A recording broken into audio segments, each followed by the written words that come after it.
জিন্দা না মরা?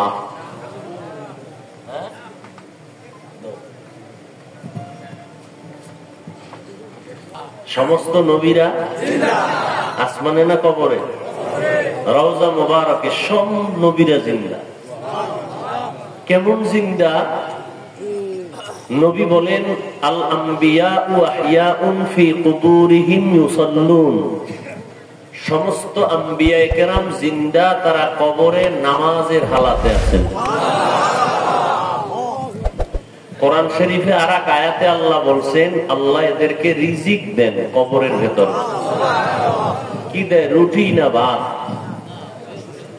এইরকম প্রশ্ন করনেওয়ালা বেয়াদব এই জমিনে আছে। কেন তারা প্রশ্ন করে? তারা বলে নবীরা কবরে জিন্দা না মরা?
শুরু গেছে বন্ধ লাগবে না।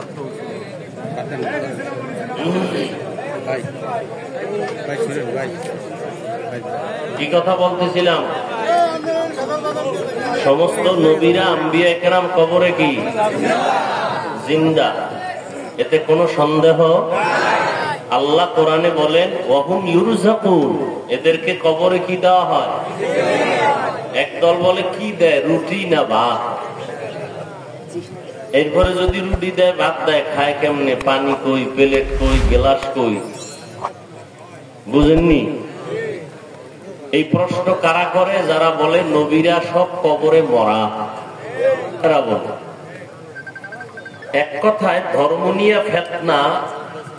কি নিয়ে? ইসলাম ধর্মের প্রত্যেকটা বিষয় নিয়ে ফিতনা। বাংলাদেশে এত বেশি, পৃথিবীর আর কোথাও এত ফিতনা নেই। দেখেন, সৌদি আরবের ভেতরে হাজি সাহেব যায়, সারা দুনিয়ার মানুষ যায়, বিভিন্ন লাইনের মানুষ, কিন্তু কেউ নামাজে হাত বুকে বাঁধে, কেউ নাভির নিচে, কেউ সাইডে দিয়েও খাড়ায় থাকে। কোন ঝগড়া আছে? সোনার বাংলায় কার বদ নজর লাগছে এত ঝগড়া? যে কোনো বিষয় হাঁটবেন সেদিকেই ঝামেলা। জানাজা পড়াবেন, সেখানেও ইখতিলাফ, মতানৈক্য, সন্দেহ। জানাজা পড়াবে মানুষ, কবরের চিন্তায় নামাজে দাঁড়াবে, হ্যাঁ দাঁড়াইও টেনশন। পিছনে একদলে কয় আলহামদুলিল্লাহ পড়া লাগবে, কেউ কয় লাগবে না। সন্দেহ একটা ঢুকাই দিছে। এখন ওই সন্দেহের চিন্তা করবে না নামাজ পড়বে?